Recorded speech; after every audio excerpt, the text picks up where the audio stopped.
man. In her car, I was hiding in the woods, man. I couldn't find her ID, so I said, it. I snapped the picture and then took off in the woods. Perfect, dude. But you can watch the news tonight or something. I'm sure it's gonna be on there. You know what I'm saying? So great. But I just wanted to show you where you know it's done. Sweet. All right. Oh, thank God. All right, man.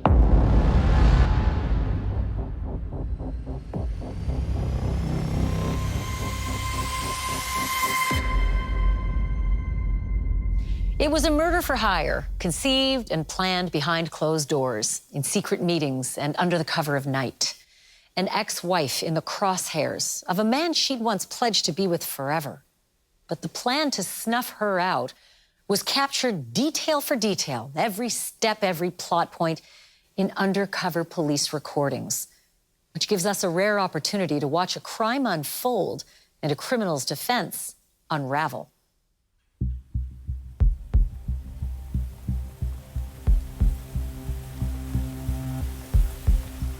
And since we're in the sheriff's office, can I call you Tommy? Yeah. Since we're in the sheriff's office, as a rule, we always swear people in and we always read Miranda, okay? Okay. I received a phone call from our violent crimes unit, and basically they told me that I need to come in and meet up, and they briefed me on what they had at the time, which ultimately was Tommy Carlton, who was trying to find someone to murder his ex-wife. Any false statement or a lie is a misdemeanor at the first degree, and it's punishable to up to 1 year in the county jail. Okay? Could you raise your right hand for me? Sir. Do you swear that... He was a very smart guy. He was a nurse, very well educated, very well spoken. He didn't have any off patterns that we can see. Like, he didn't have an odd nightlife, like outside of work life. My only take could possibly be at that point was maybe this was a custody issue or a child support issue. Do you know who this is? That's my ex-wife. At this point, whatever the police were telling me to do, I was doing it just like a robot. Something did happen to her, and I want to try to get information from anyone who can tell me anything about her. Okay. What happened to her? I was still in that surreal mode of confused, afraid, and I'm gonna do whatever these people tell me to do. There's something that has happened to her. She's no longer with us at the moment. I'm sorry, to have to come straight out and tell you that. That's why I really did not want to speak to you on the phone.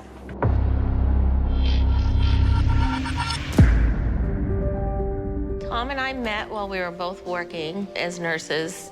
He had a bigger-than-life personality. He was happy-go-lucky. He would project his self-esteem. He was very sure of himself. We got married. We had a beautiful wedding. We had a nice honeymoon. I mean, it was typical marriage stuff for about 2 years. And then we decided that we were going to have a baby. And that's when the problems began.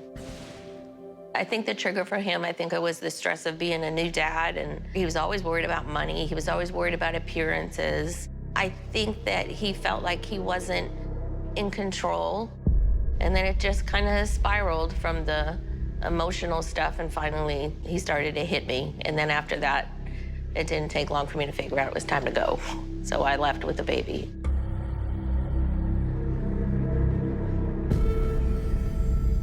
Members of the jury, we're here for a criminal case, solicitation to commit murder and attempted murder. The defendant, Tommy Carlton, hated his ex-wife, and he wanted her dead, and he hired Billy, the undercover hitman, to do so. Look at this.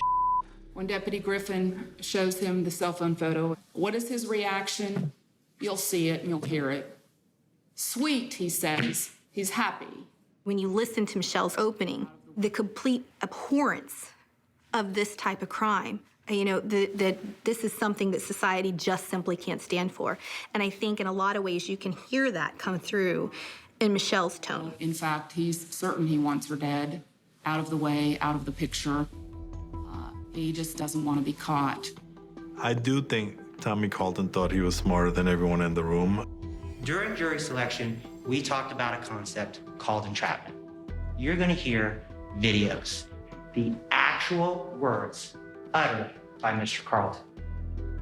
Because if you listen to the actual words Mr. Carlton uttered, you're never going to hear something that says, I want her dead.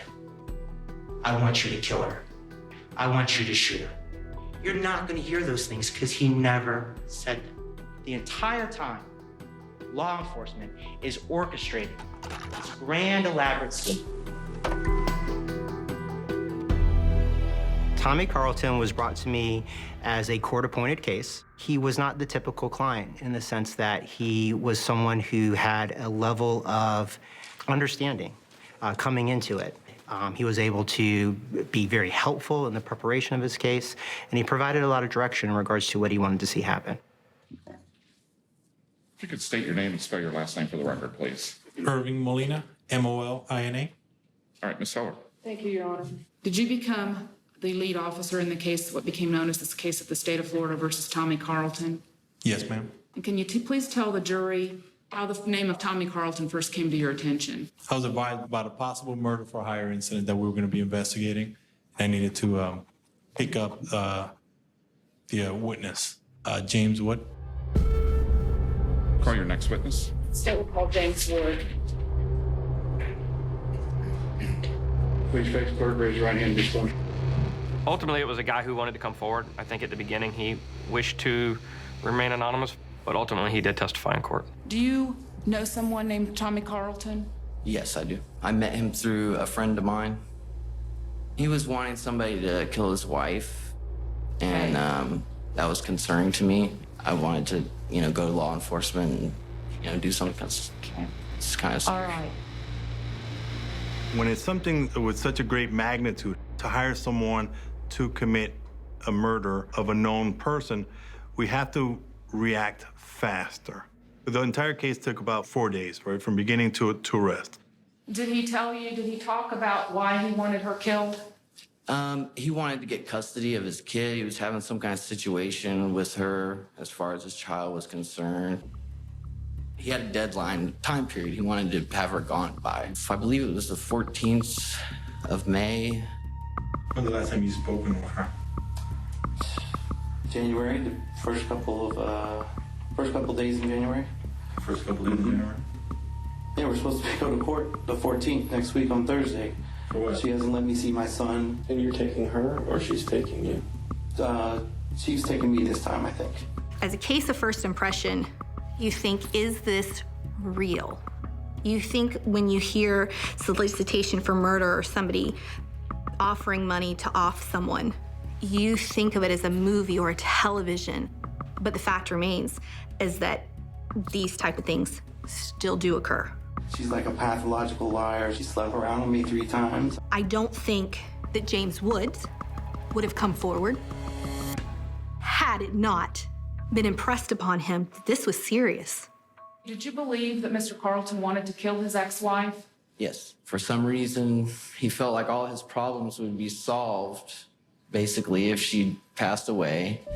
In this situation, there was a sense of urgency because we didn't want Tommy Carlton, the suspect, to find somebody else to do it. We had him place a phone call from his cell phone to Tommy Carlton.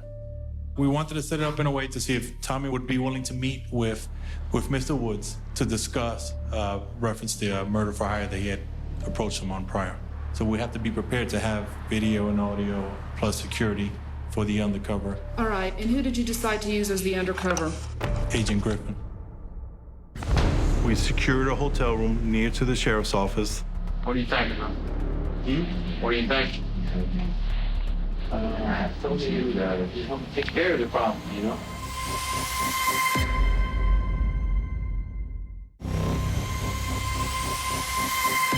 In May 2009, a tip came through to the Osceola Sheriff's Office.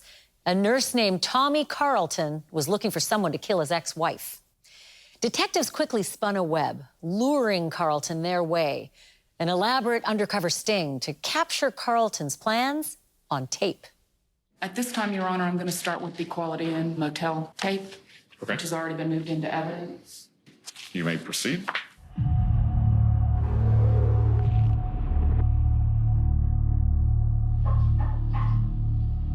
We set up 2 rooms adjacent to one another. One was the surveillance room. The second room was going to be the activity room. And the plan was that Tommy was coming to communicate with the tipster, but at the same time, he was going to introduce Agent Griffin. Oh, this is great, man. There are numerous schools that I've attended for training for undercover operations. I had done a lot of undercover purchases, buys, sells of narcotics, which basically is like on-the-job training for a situation like this. I walked into the room, introduced myself as Billy, and began a conversation. Agent Griffin, he always used the same name. It was Billy, and Billy would be the one to carry out what Tommy Carlton was asking him to do, which is murder his ex-wife. So you're basically saying whatever you need to say to help law enforcement with this. No, I'm saying whatever is going to make the situation seem comfortable or legitimate. We had come up with a backstory that I knew him in my past and that we used to commit crimes together. I was a little crazier. Tommy Carlton asked him, did he know somebody? That's why he reached out to me, because we had a criminal past together. I was telling him I haven't eaten all day. You want to go out and get something to eat? In this situation, you want to show that you're in control. Talk business first. It's put in your weapon. That's cool. I want to engage the conversation. I want him to say as much as he can, but I also want him to know exactly what I'm going to do so there's no question later in trial. What do you think? I told you to take care of the problem, you know? Be able to see my son. He claimed that his ex-wife was abusive to the child and that her new boyfriend was abusive to the child. There was also other police reports to where she was alleging how abusive he was. Hey, take care of the problem. You just gotta tell me, you know, what you want done. You know, I can tell you what I can do for what price, you know what I'm saying? Free. Well, can we go and like off my farm and talk about it? It's the hotel. I'm doing getting my truck or car or whatever. Cool. Alright. Can you tell the jury what happened to cause them to leave the room? Mr. Carlton didn't want to be in the room. He felt like it was a setup because it was a hotel room and he had seen it so many times on TV. I was surprised that we were able to get as far as we did on the first meeting. I was surprised that he trusted me that quickly and was able to have the conversation. I mean, within 15 or 20 minutes, we were talking about killing his wife. What's it gonna cost? Yeah. Then taken out of the way. When my son come live with me, she was out of the picture. He would automatically watch picture of me. You tell the jury what was being said there? Basically, it led up to where I asked him specifically, what do you want? And he said, them taken out of the way so my son can come live with me. Is he directing you or asking you to kill both of them? In other words, Elizabeth and her Right, so boyfriend, or what? So I asked them, as in both, making sure he wants me to kill the new boyfriend and the ex-wife. And that's when he starts thinking about it and saying, you know, well, I guess they're not married. Once she's out of the way, he won't have rights to my son, so I'll automatically get him back. So then he kind of backtracks and then changes his mind. How did you turn? So what would that cost? How do you want it done? I don't want to know how. But I want 500 up front and then 15 when it's done. And if I do a business deal with him, I ain't gonna go knocking on your door every day. We come to an agreement that he would pay me $500 up front before I killed his wife as a deposit. He told me he could borrow that money from a friend and would get it to me that Friday. And then being that he gets paid every 2 weeks, he would give me a $500 payment on every 2 weeks until he was paid off. I just like to get money as quick as I can. That way we have no more communication. You know what I'm saying? I'm not here to be your friend. Right. Do you have a hearing deficit? Definitely. Okay. Can you please explain to the jury what kind of hearing deficit you have? It's been an issue I've had for most of my adult life, and it never has gotten acute until probably the past 6 or 7 years. We walk to the edge of the parking lot, away from the lights. It's nighttime. He's got facial hair. It's hard to, I've never read his lips before. It's trying to learn how to read his lips. Now I can't even read his lips. And then there's a water pump that goes off that's rattling. I couldn't hear much at all what he was saying. Yes. He pretended that he couldn't hear, so he had to wear these headphones. At any time during those meetings with the defendant, did he appear to you to have a hearing problem? No, he did not. At all times, did he appear to understand what you were saying and answer coherently? Yes, he did. How soon do you need it done? We escalated as fast as he would allow us to. And he was willing to do this really fast. As a matter of fact, it worked easier because he set a time frame. Roughly before like 14. At least a day or two of research, you know what I'm saying? Figure out how I'm gonna do it.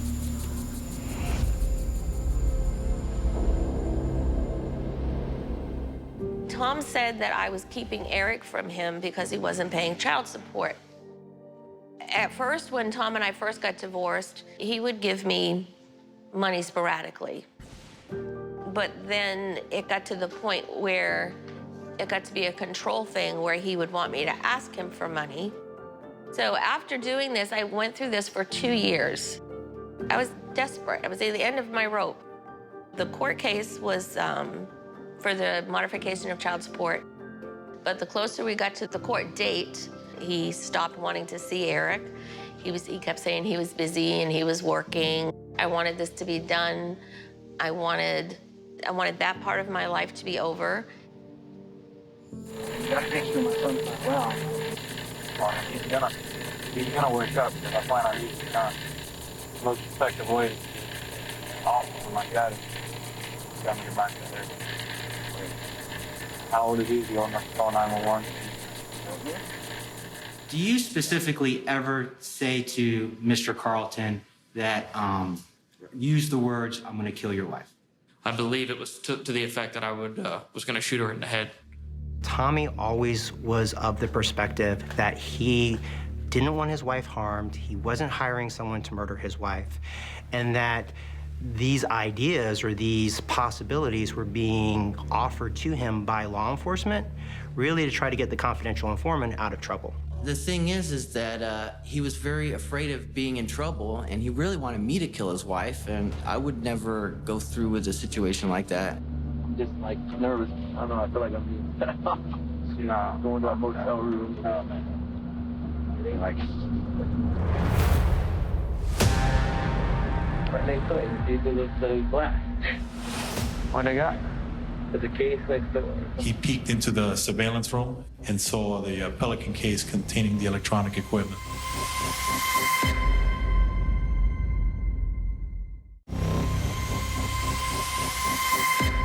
The undercover investigation launched by the Osceola Sheriff's Office was underway. The suspect, Tommy Carlton, kept talking, and detectives kept recording him. And then they hit a snag that might have jeopardized the entire operation. Is this video, then? This is video. You got a pen on you, dude? In the car? Can we grab? I just asked for a pen. He was going to write down the addresses. So we went out to his vehicle to get a pen. And approximately how much time goes by? Just a couple minutes. On his way back from the pen, he just started snooping in the windows. He peeked inside of the surveillance room window and saw through a very small crack, and he was able to see a Pelican case that was set up on the dresser. Right next door, you see the glass. What they got? There's a case next door. Like a metal case opened up with a phone with the fingers sticking out of it. Like these little electronics, they keep electronics in. At that time, I was a little nervous that the gig was up at that point. Dude, are you being crazy? Look, come here.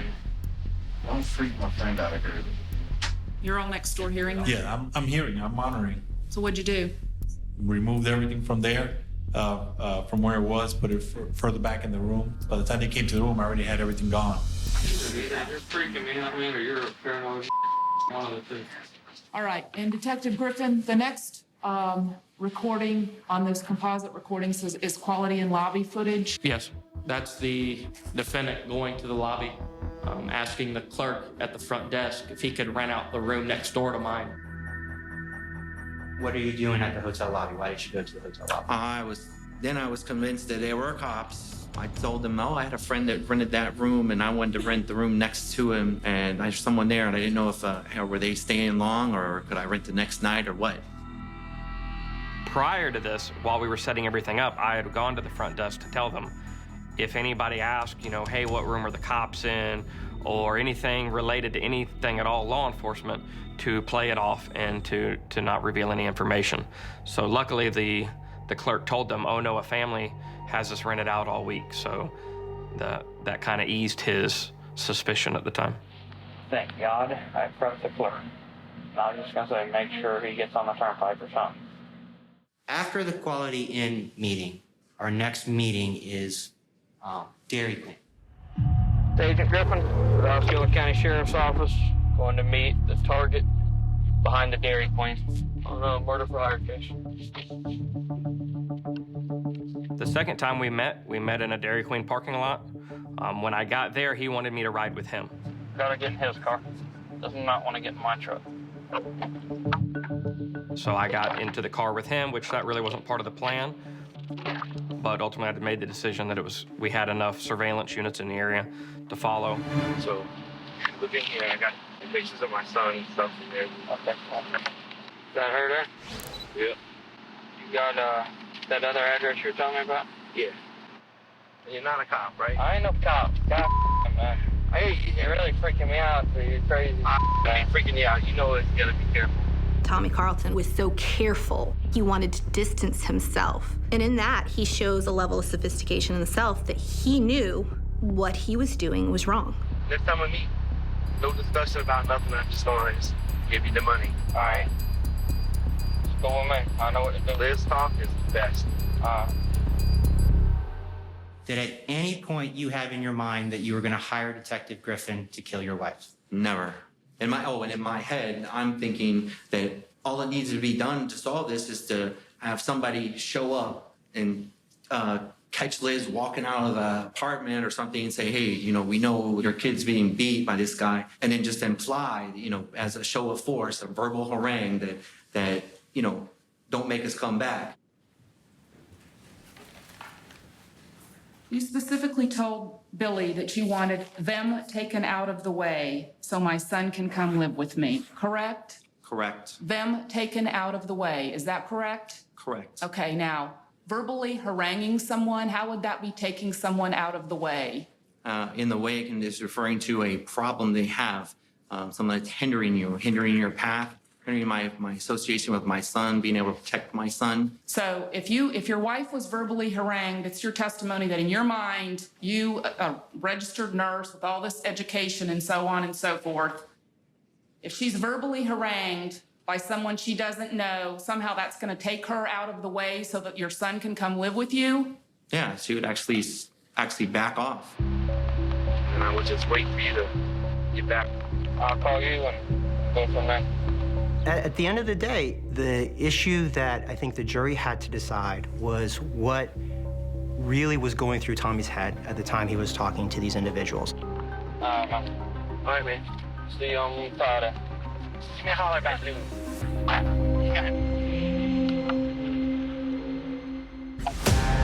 There was 2 deputies from the Osceola Sheriff's Department standing there. The violent crimes unit brought her in and was able to make it appear that she was deceased.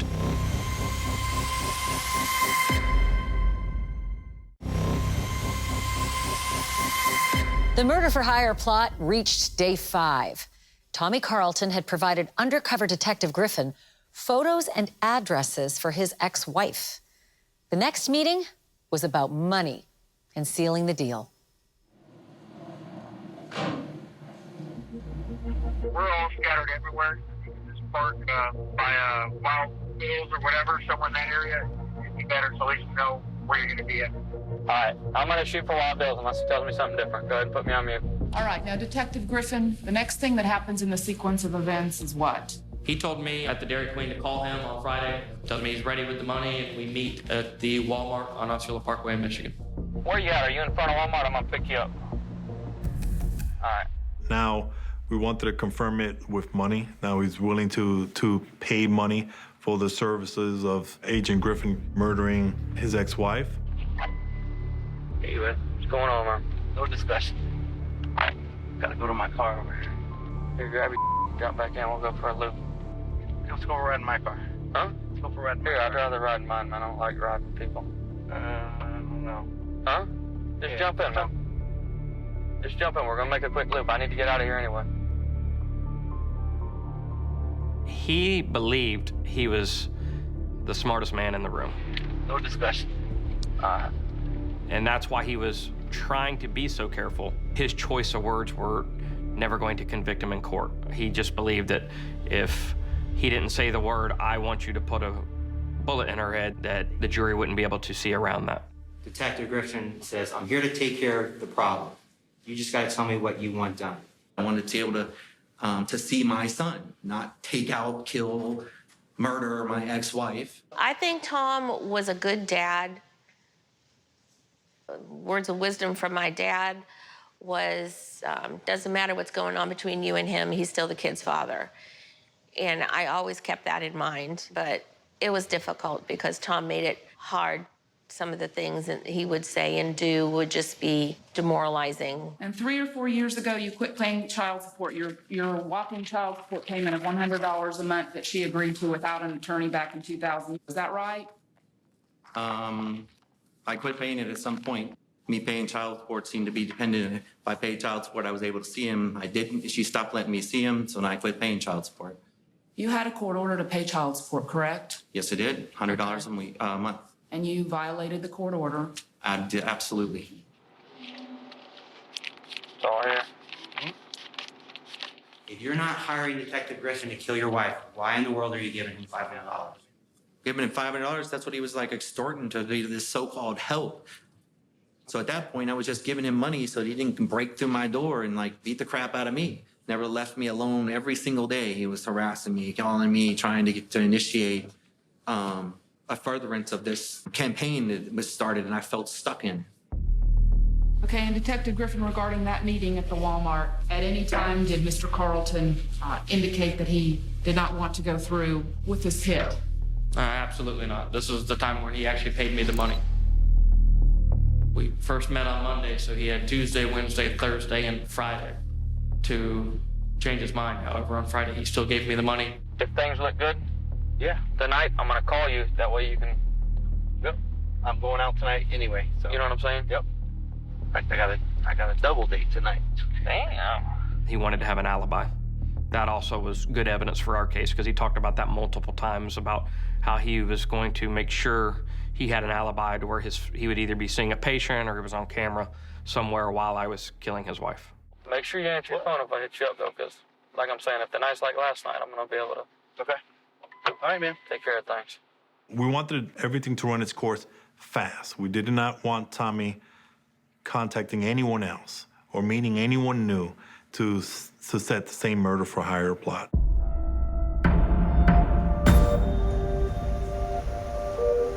I was at the nurse's station, and I was talking to the other nurses there, and the nurse says, there's somebody from the police department here to see you. I went outside, and there was deputies from the Osceola Sheriff's Department standing there, and they asked me if I knew who Tommy Carlton was. And then he said, well, we have something that we have to tell you, and it's really serious, and you have to listen to us. And they tell me that he's hired somebody to kill me. I was like completely freaked out. I think the word I was using at the time, surreal. Elizabeth is a very strong woman, so she was shocked, but she took it very well. We don't hold information back. We certainly stated we want to, 1, arrest him for it. 2, we want to make sure that we have a solid case so that way it doesn't slip and he's not released and attempts to do this later on in the future. I got to pose for crime scene photos. I was in there and they were explaining all this stuff to me that they're gonna make it look like I've been shot in the head. To make the bullet shot look real, they're gonna use horse blood. They reiterated to me several times, like, look, this might not be the only person that he's hired. That was enough to make me a little bit afraid. And the police are there for my best interest and the best interest of my son. If they're telling me I have to do this to stay safe and keep my son safe, then I'm gonna do it. They brought her in and was able to make it appear that she was deceased and took photos of her. So I put one of those photos on my phone. Hey, what's going on? Hey, dude, I don't know where you at, man, but you need to get your face on film, like ASAP. Okay, we'll do that. Do you understand who that man was? He's an agent for the Osceola County Sheriff's Office. He's a police officer. They introduced me as Agent Griffin, and I walked inside with my badge hanging around my neck. You've been talking to a cop for the last week.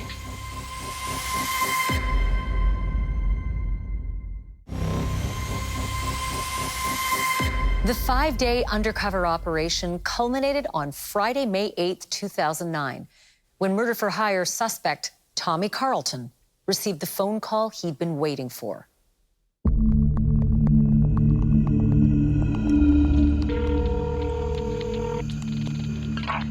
It's Tommy. Yeah, man, hey, everything's good, everything's wrapped up. We need to meet up, I need to get rid of this, get out of here, man. Was part of the strategy and how you conducted your investigation to see whether or not at any point Mr. Carlton would back out? Correct. Okay. We allowed him a length of time just in case he would come back and say, you know what, no, it was a mistake. I changed my mind, I don't want to do it, but that never happened. I called him up to tell him that the job was complete, and we met again at the Walmart parking lot.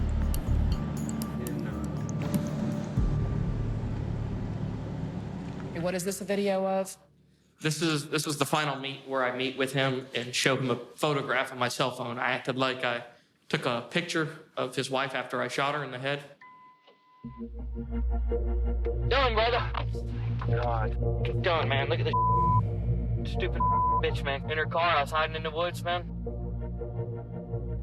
I couldn't find her ID, so I said, it. I snapped the picture and then took off in the woods. You couldn't ask for anything better, man. I'm telling you. She never even moved a muscle. You know what I'm saying? It was just done. Bam! Done. He was extremely excited. He was elated. And then from that point, we knew there's no coming back from this. Oh, thank God. All right, man. Yeah, I was planning on, I'd set up a patient to go see it, so I'd be there a whole hour to, prove where I was and everything. And what he's talking about is creating an alibi. So when his wife is killed and the police do come question him, he will have the alibi. He will be with patients. He will have his time documented. It was like a switch. It suddenly just got turned off completely. He was not the person that I married and had a child with. He had just turned into a very bad person. I was at the sheriff's office, and with surveillance units, I was hearing what was going on at the Walmart. Sweet, man. All right, get out, man. Yeah, all right? So I knew at the time when he stepped outside of Agent Griffin's vehicle that I was going to be calling him. I placed a phone call to Tommy's cell phone, introduced myself, told him I was a detective with the sheriff's office, and I needed to speak with him regarding an important matter. Tommy, all indications that we're getting is that we're investigating a homicide. Okay? To us, she's a stranger. I understand you haven't been together in 10 years, so I don't know her. I don't know her routines. I don't know what she might be doing, what she may Well, I know she would piss people off all the time. He was fine at the beginning. What's your daily routine? Everybody's a little different. Depends on what patients I go see. The communication was casual, and he was very well spoken, very smart, very nice guy, honestly. And I got there about 1:30, and I started her IV. He was basically creating his alibi, telling his stories to the detectives about the issues he's had with her. I'm not saying I'm sad that it happened, because, I hated the bitch. I mean, everybody in the universe knows that whatever happened, I had nothing to do with it. You hated your ex-wife, didn't you? You're trying to put words in my mouth. No, I'm not. After being told that your ex-wife was dead, you told the detectives you weren't sorry about it, I'm not sad about it, I hated that bitch. Quote unquote, in the interview with Detective Molina and Detective Roller, is that right? Correct. That's her. Is that her? At some point during the interview, they introduced me as Agent Griffin. Sorry to interrupt. I want to introduce myself to my tape. You ever met this guy before? I have. This is an agent from the Osceola County Sheriff's Office. At this time, he believes wholeheartedly that his wife was dead. And then I come walking in with a badge, and I think it was a lot for him to soak in. Do you understand who that man was? He's an agent for the Osceola County Sheriff's Office. He's a police officer. Okay. His eyes just seemed like they were spinning like a slot machine. He was just a little confused at the time. Why would you take the steps that you did to get rid of your wife? I didn't take any steps to get rid of my wife. Have you been meeting with Billy the last week? I saw him, yeah, like twice. Okay. Billy is Agent Griffin. He has been my partner for 5 years. You understand that? His face dropped, the way he was almost stiff. It's like he got hit with a freight train. Did he ever admit to anything? No, ma'am. Was that what you all were trying to do? Get him to admit to something? To get an admission on something small, and then you work on the bigger stuff later. Do you realize your wife is not dead, right? The only one question that I had was, why? Why would you want to see Elizabeth hurt? I just need to know why. I'd like to hear your side. So will you let me see a lawyer? You want a lawyer? Is that what you're saying? Well, I mean, obviously, that's what you guys are trying to take it to. This is a simple question. Do you want a lawyer? Do you want an attorney? You want to stop talking? If you're telling me yes, you want an attorney, you want to stop talking, and we're done. We'll take you over to jail. It's up to you. That's a simple question. Do you want an attorney? Yes. All right, we're done. Stand up now. Stand up. Put your hands on your back. Tommy had been charged with hiring an undercover law enforcement officer to try and kill his wife. What we had decided going back and forth, and from Tommy's perspective, was that he felt that he had been entrapped. And now all I want to ask him and I want to know is why. I think the ultimate piece of evidence that the jury most heavily relied upon was the testimony of the wife. It was moving.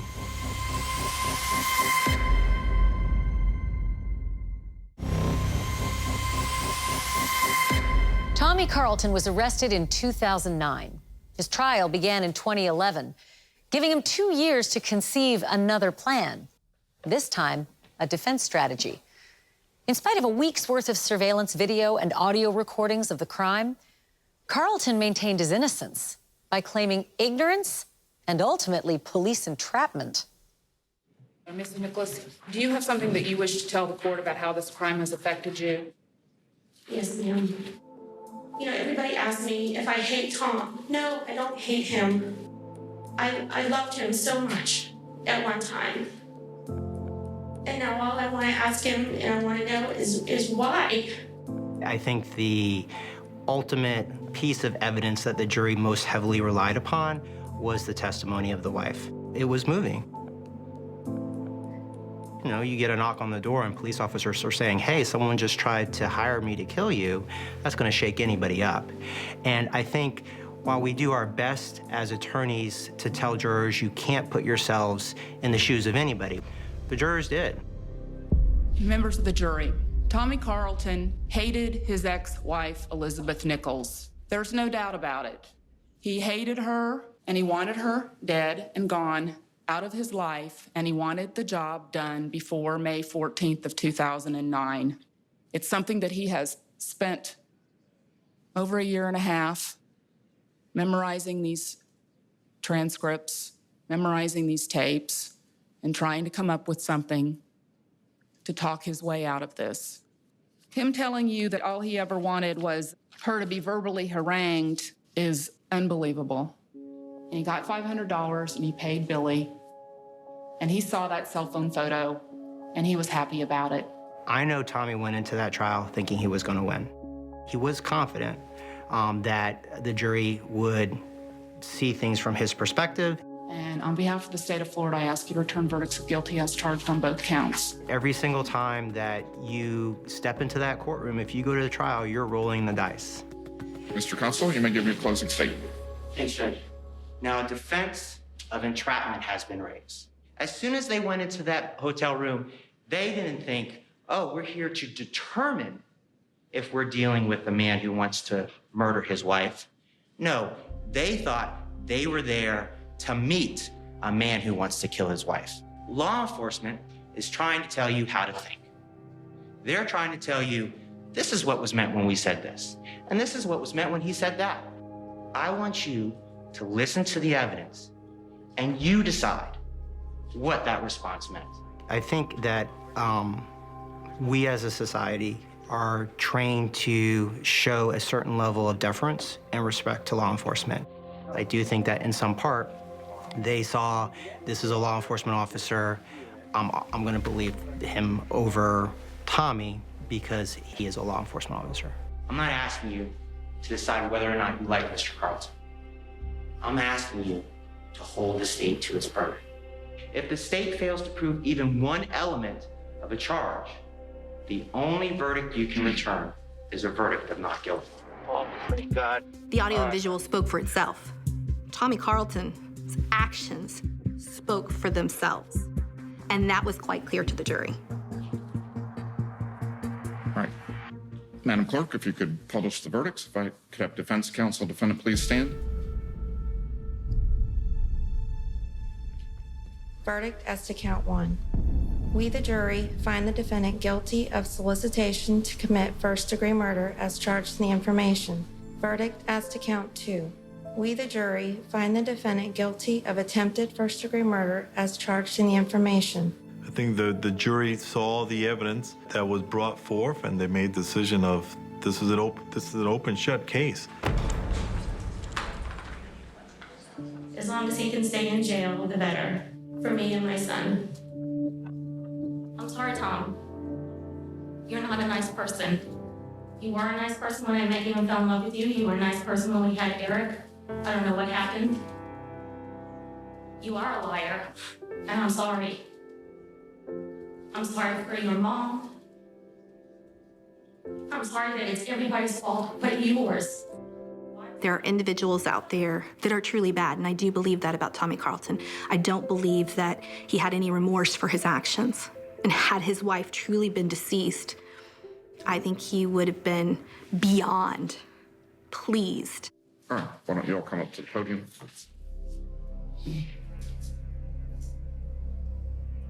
All right, Mr. Carlton, as to counts 1 and 2, I will adjudicate you guilty of solicitation to commit first-degree murder and attempted first-degree murder. I'm going to sentence you to 22 years in the Department of Corrections on both counts with credit for 699 days time served. I've worked a couple of these murder for hire cases. There's just something that pushes that person over the edge. In retrospect, when you look at it and you think about it, it's always something that they should have thought through. You're to have no contact, either direct or indirect, with Elizabeth Nicholas. For me, it was comforting to know that I had people that were protecting me when I didn't even know I needed to be protected. The informant that went to the police, I got to meet him during the trial. I thanked him profusely, and I says, "You have no idea." I says, "You're my guardian angel."